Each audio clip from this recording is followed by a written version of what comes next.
আমরা আইন পড়েছি একমাত্র একটা কারণেই যে আমাদের বাবার বিচার আমরা চাই এবং আমাদের বাবার বিচার করে ছাড়বো।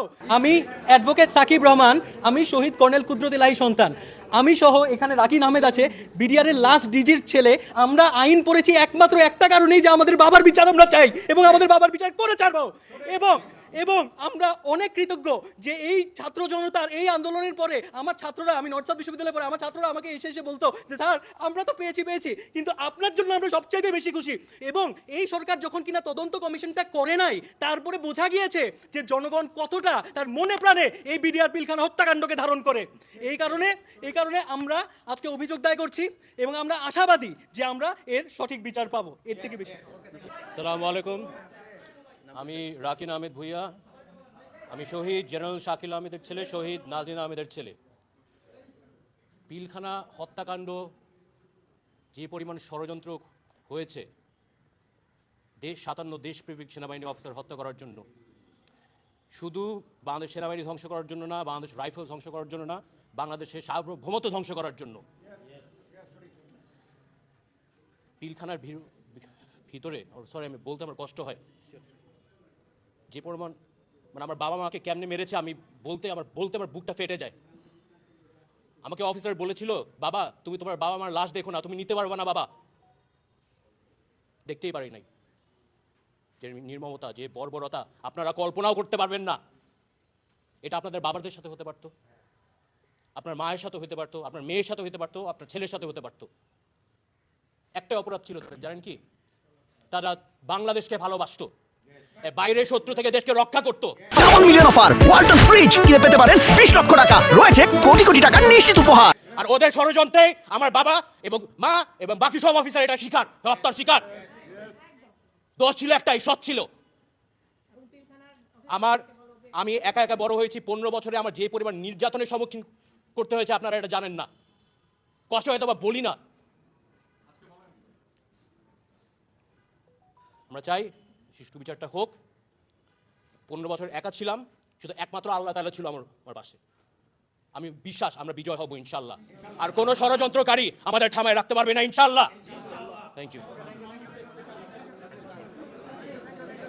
আসসালামু আলাইকুম, আমি পিলখানা হত্যাকাণ্ডের একমাত্র বাধাদানকারী শহীদ কেন্দ্রীয় সুবেদার মেজর নুরুল ইসলামের ছেলে।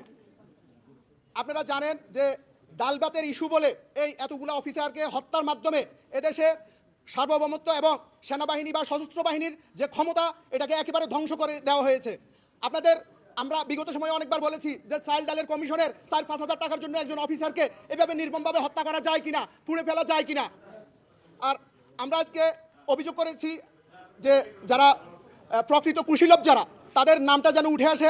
এই হত্যাকাণ্ডের যারা সরাসরি বা পরোক্ষভাবে যারা জড়িত ছিল তাদের নামটা উঠে আসে এবং প্রকৃত অপরাধীদেরকে আইনের আওতায় এনে এই জাতিকে দেখানো যে এটা ডালবাতের কোনো আন্দোলন ছিল না, এটা একটা পরিকল্পিত হত্যাকাণ্ড।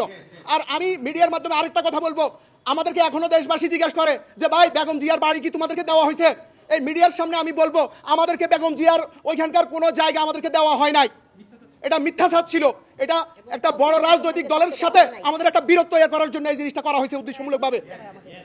আমি আবারও বলতে চাই যে আমাদের কোনো শহীদ পরিবারকে বেগম জিয়ার কোনো বাড়িতে কোনো ফ্ল্যাট কোনো কিছুই দেওয়া হয় নাই, আমাদেরকে ক্যান্টনমেন্টে থাকতে দেওয়া হয় নাই। তো সবার প্রতি শ্রদ্ধা জানিয়ে ভালোবাসা রেখে আমি আমার কথা শেষ করলাম।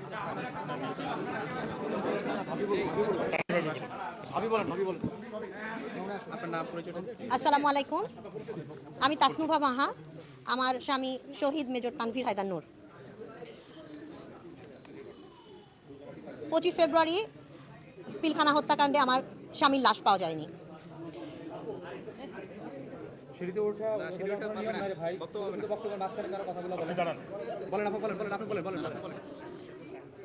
পঁচিশ 26 ফেব্রুয়ারির পিলখানা হত্যাকাণ্ডে আমার স্বামীর লাশ পাওয়া যায়নি। এরপর আমার স্বামীর হত্যাকাণ্ডের পরে আমাকে 4 বার ডিএনএ টেস্ট করানোর ব্যবস্থা করে দেওয়া হয় আমার সন্তানদের সাথে এবং আমার সন্তানের দাদার সাথে। করার পর থেকে এই পর্যন্ত তার 4 বার ডিএনএ টেস্ট হয়, কিন্তু আমাকে 10 মাস পরে একজনের লাশ দেওয়া হয়। সেই লাশটা 47 বছর বয়সী ছিল এবং 5 ফিট 5 ইঞ্চি হাইটের ছিল, যেখানে আমার হাজব্যান্ড 25 ফেব্রুয়ারি 2009 সালে তার বয়স ছিল 28 বছর 5 মাস 25 দিন এবং তার হাইট ছিল 5 ফিট 10 ইঞ্চি। 5 ফিট 11.5 ইঞ্চি।